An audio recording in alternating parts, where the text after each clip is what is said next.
บายดีFC ส่องก็แรกชแนลเนาะมื้อนี้พบกันมื้อนี้เป็นวัน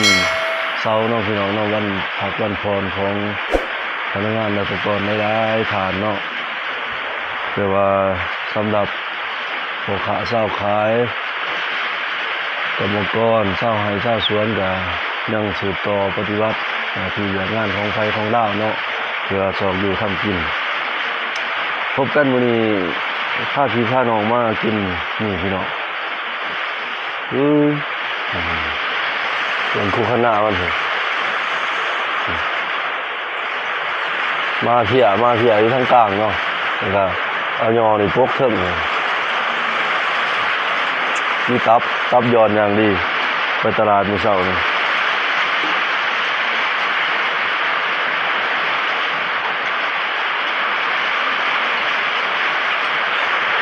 ผักเขาก็มีหลายพี่น้องเลยแต่สิกินผักอยู่ทางก่อนมื้อนี้มีผักหนอกผักกาดผักนางเด้อเขียฟ้านกระโลนน้ำตัวผู้เนาะมีบักหะน้ำอีกบักหะ2-3 บาทหลายแนวผักเลยผักในสวน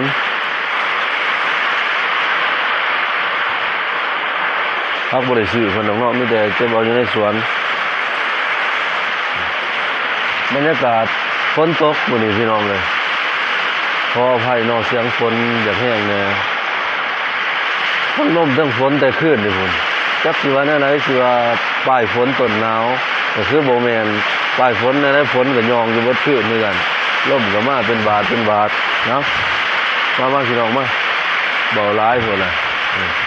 ติบข้าวติบเก่ามีแจ่วนะมีเด้อแจ่วเพียอันนี้น้ำต้มลองชิมน้ำต้มก่อน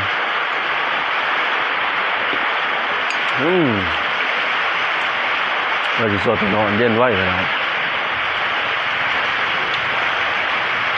นะแต่ข้าวก็ยังน้อยพี่น้องกินของดิบใส่ในเสือทหารโบอยู่ตัวมีแก่ข้าวเนาะ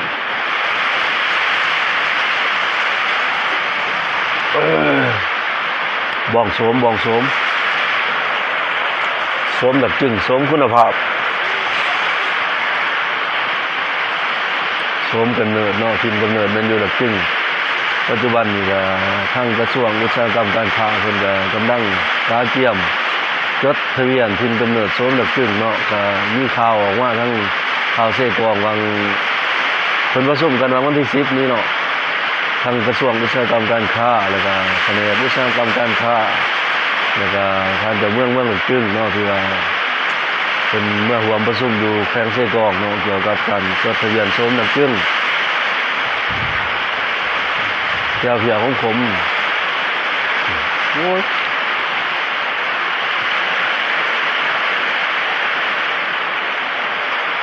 ตัวนี้เอาออกต้องขอก่อนยุบมาเพียราคาก่อน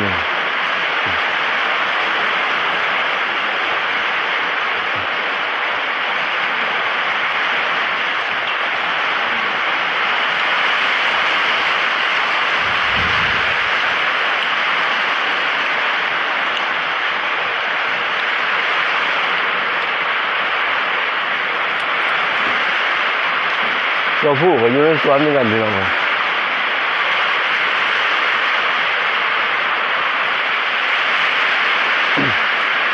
นั่งเอ้ยนั่ง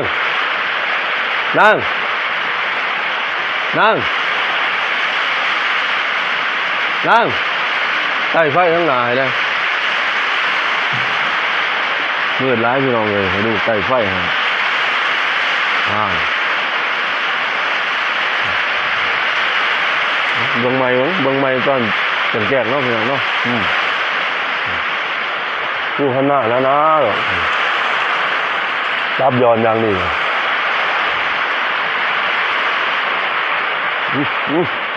แล้วว่าสาเบิดบ่นี่ตกลงดุมทีนี่เห็นบ่ล่ะ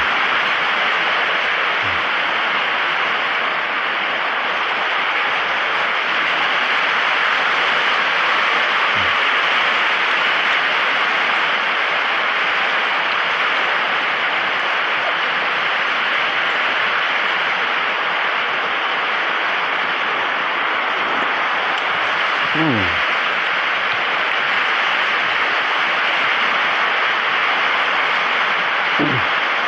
ห้องทองก่อนน้อยหนึ่งนอกเสียงเราจะน้อยจะคอยจุ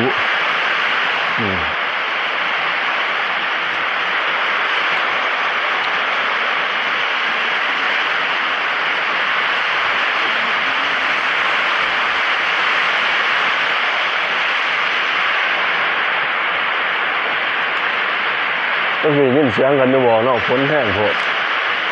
ขอโทษขออภัยพี่น้องเลยประตูมุ้งสังกะสีตรงนี้นี่เลยเนาะฝนอย่างรังในจังน้อยบ่คือผู้เพิ่นมุ้งกระเบื้องมุ้งซีแฟก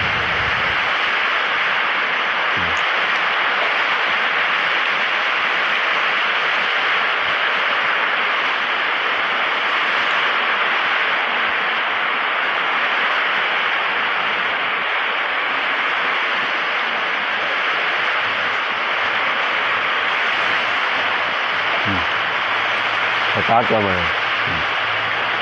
เฮ้ยด้วย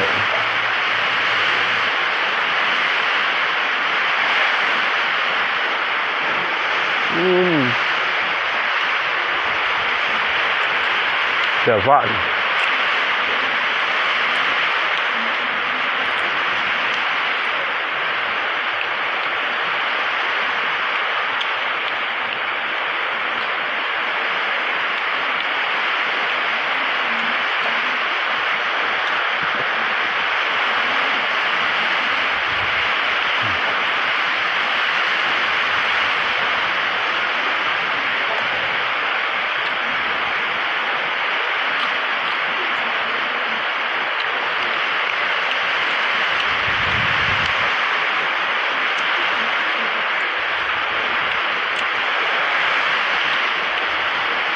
เราพูดถึงความเป็นไร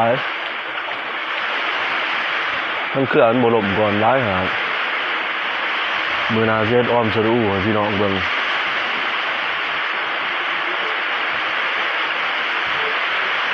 เราอย่าเป็นยังอ้อมสรูเนาะเอาหมกตัวผู้ใส่จีนหมูใส่พักยีตูใส่พักสู้น้ำเป็นอ้อมสรู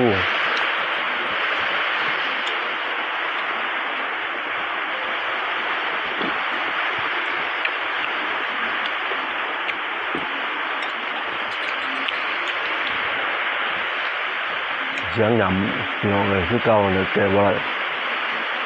ถ้าในหยำมันครับแล้วเอ๊ะได้บางเงินปกไฟซีกันเลยคนเท้าเนาะมุ้ยไฟจะให้เป็นนั่นอุบัติเหตุแถวเสียหูโซ่นะถ้าหยำครั้งนี้ก็ซีกัน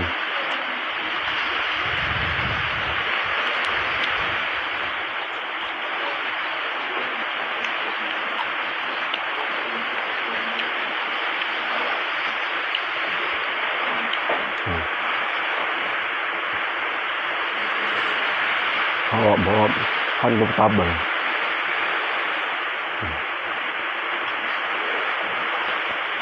พันที่ข้างหน้าใช่ไหม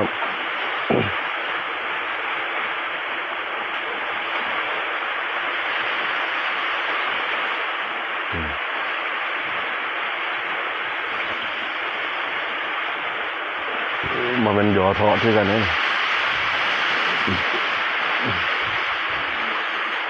ตัวอะไรครับ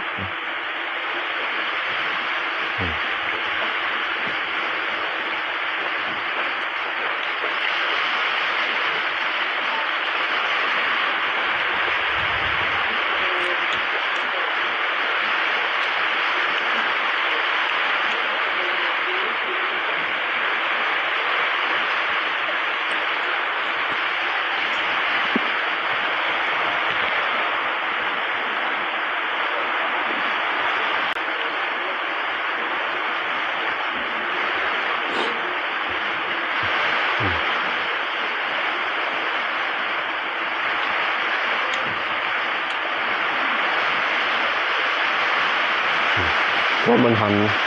ทุกขณะ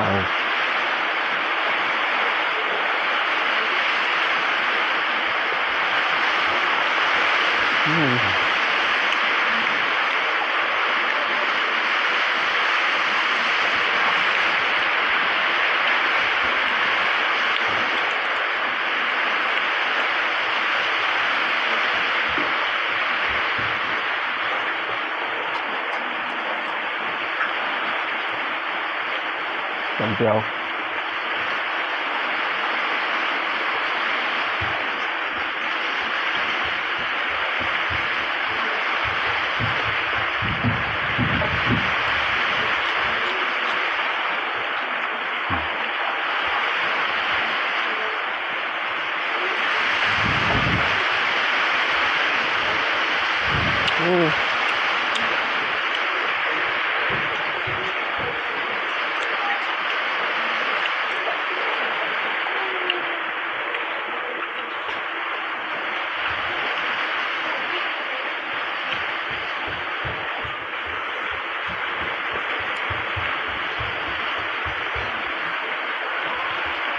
มีอะไรเพิ่นว่าซีนดีๆมันกินกับขี่เนาะพี่น้อง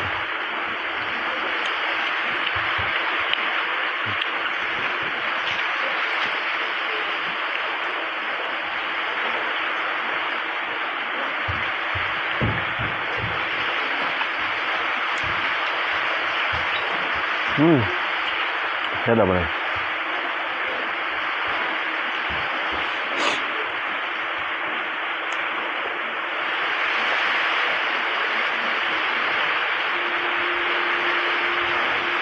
ภาคนอกตัวนี้ปลอดสารพิษพักธรรมศาสตร์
เขาจะเห็ดคลิปมาเนาะพี่น้องเนาะแต่บ่ทันมีจักเทื่อมันนั่งกินซอยจู้คือสินี่ก็ถือว่าเป็นจู้ครั้งแรกจู้ปฐมฤกษ์ของสองเนาะก็มีอยู่กินอยู่แต่ว่าก็สิกินแบะกินหยังก็หลายผู้หลายคนก็บ่ชัดเจนปานใดกำลังมานั่งกินผู้เดียวอยู่เนาะ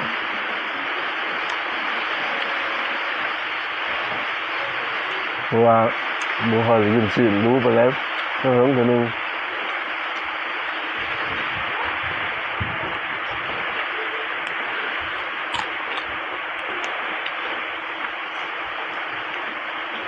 โน่นเดี๋ยวกินเทื่อนึงก็เฮ็ดฉีดงัวเห็นขวด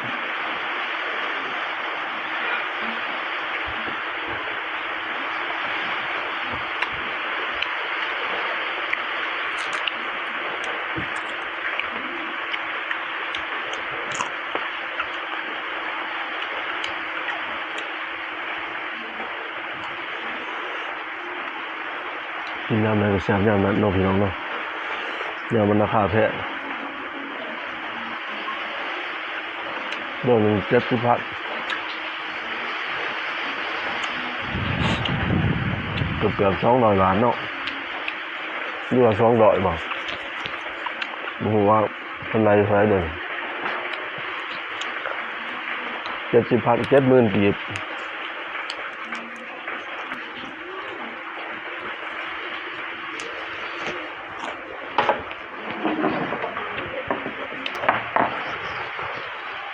คนหวยแน่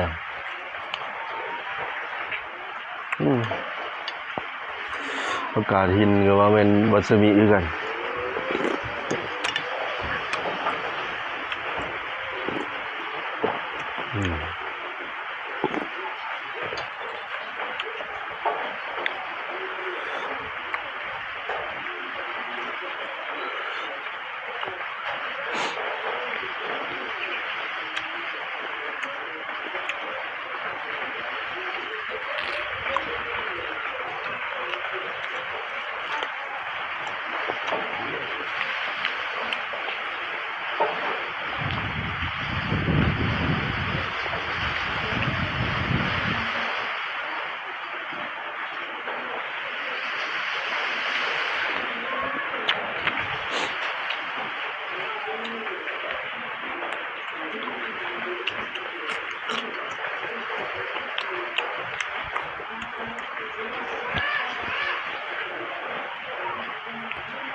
ยังลูกชายเพื่อน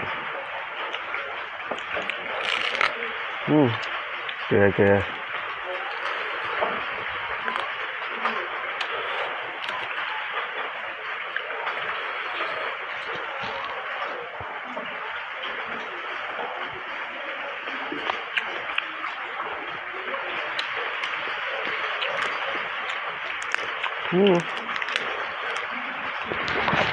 กรอบคักพี่น้องเลย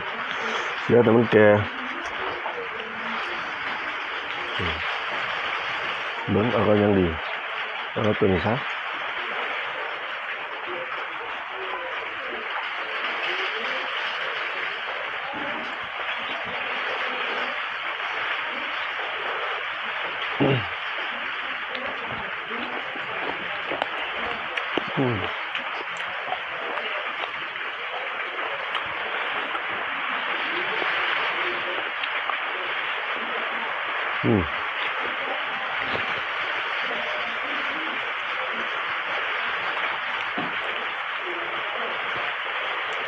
ผมมันน้ำด้วยกันหมดฮะกับเจียว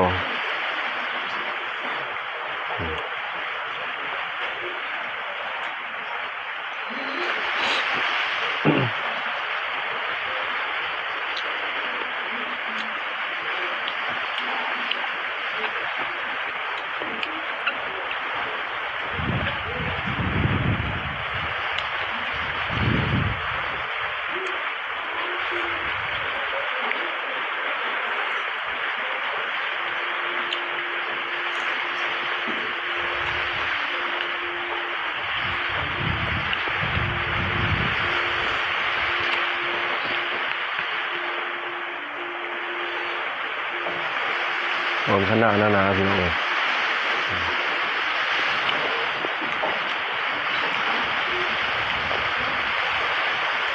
พอภัยน้ำทีน้ำนองนอกปกติบกินดิบเราจะก็เป็นต้นตัวนึง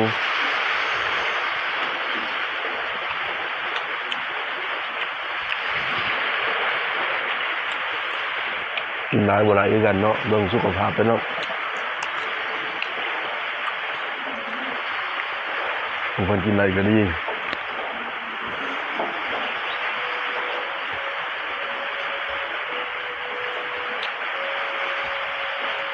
เอากินอะไรทำไรก็เอาสำหรับสิ่งสำคัญคือสุขภาพเราพี่น้องเนาะมีเงินมีคำร้ายกับบ่ทอมีสุขภาพแข็งแรงได้พี่น้องเนาะแล้วก็บางแง่ครับสร้างสุขภาพเนาะการกินการอยู่คือกัน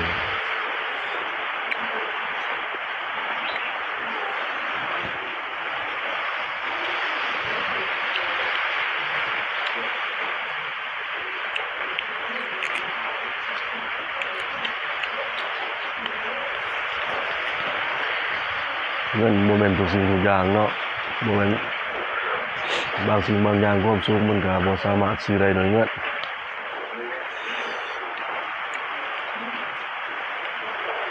สำคัญสุขภาพต้องมาก่อนสุขภาพแข็งแรงกินข้าวแซ่บนอนหลับ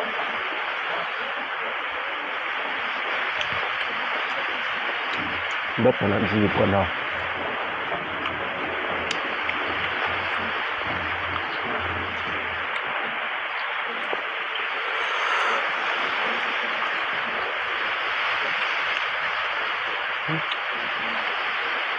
เบิ้งเอาอยู่ก่อนมาหนึ่ง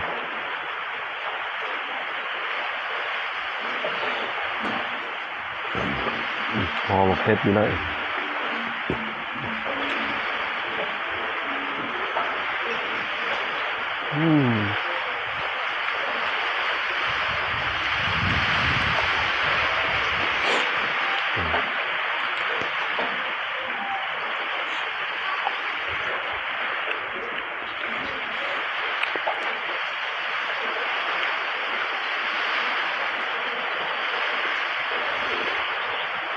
พันกันบ่ไรเพียงตอนใหญ่โพดตับเดี๋ยวพันกับ30 กีบยำก็ไว้ส่วนหนึ่งนึงค่าอยู่แขวส่วนหนึ่งต้องหดข้อมีไว้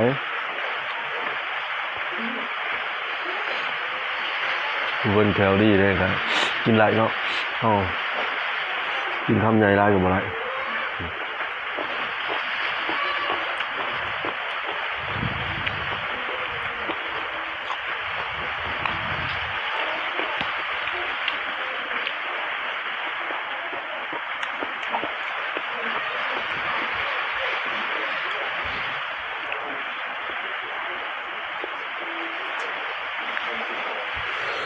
น้ำตาไหลอ่ะ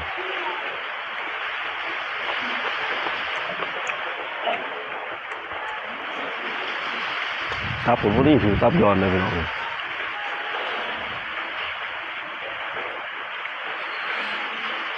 อากาศหนาวแต่เสาร์แต่คืนนี่หมดมีนุ่งเสื้อนี่ไว้เลย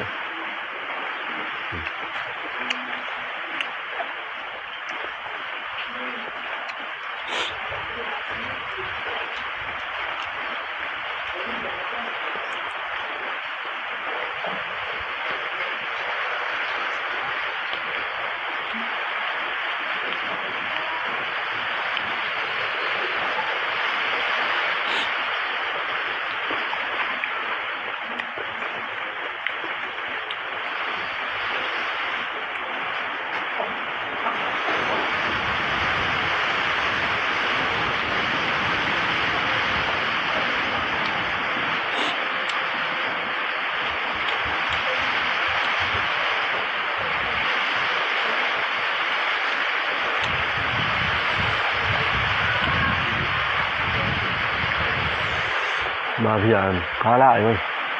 ขาลายมาเห็ดด้วยหักขนาดยำจุด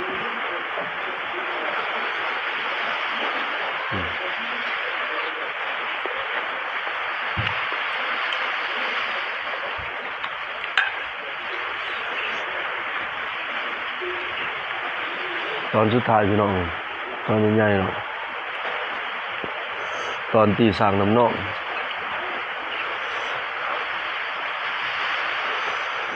มีปฐมมาเดิมแล้วก็มีตีสางน้ำนองเนาะ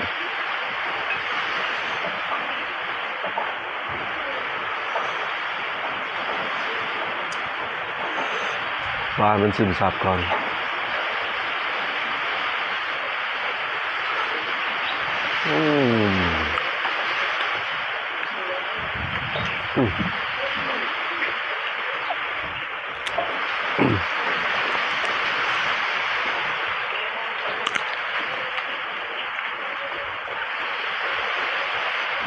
กินโฮกเทียมใส่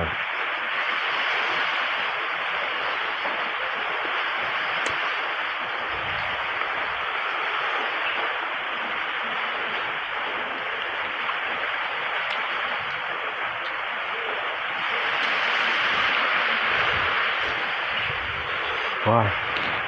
เฮ็ดพี่น้องเลย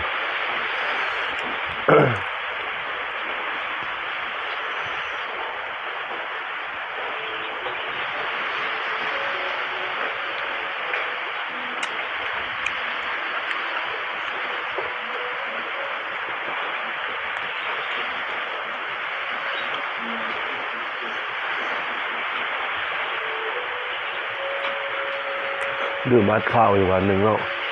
ตอนสิได้เอาอัดต่ออัดอยู่วิ่นถึงก็มองนะ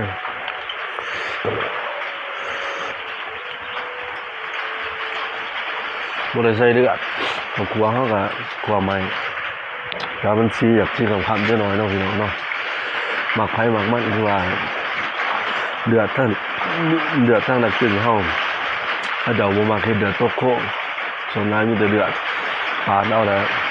เดือดป่นน้ำถ้ามาเห็นแล้วมันบ่แซ่บเนาะบ่คือเดือดตกโค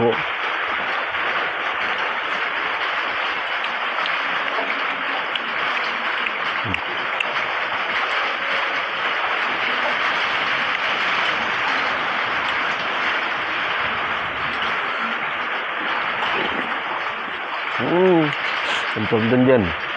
ๆร่มเย็นหนาวครับ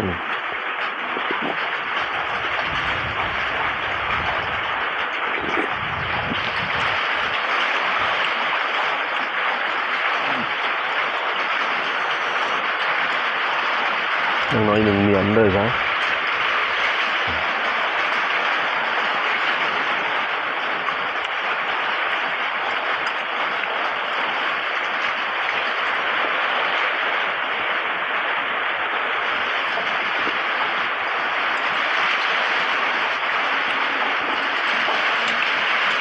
คมขนาดแม่ค้าเขาจะเอาเพียป่นก็ดีด้วย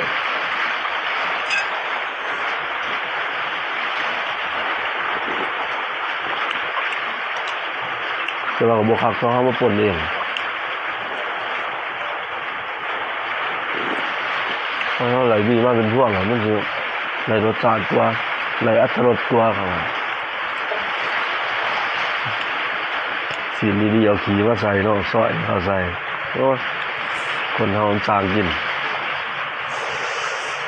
สำหรับคลิปนี้ก็เอาซ้ำนี้ก่อนเนาะพี่น้องเนาะขอบใจพี่น้องเขาที่ว่า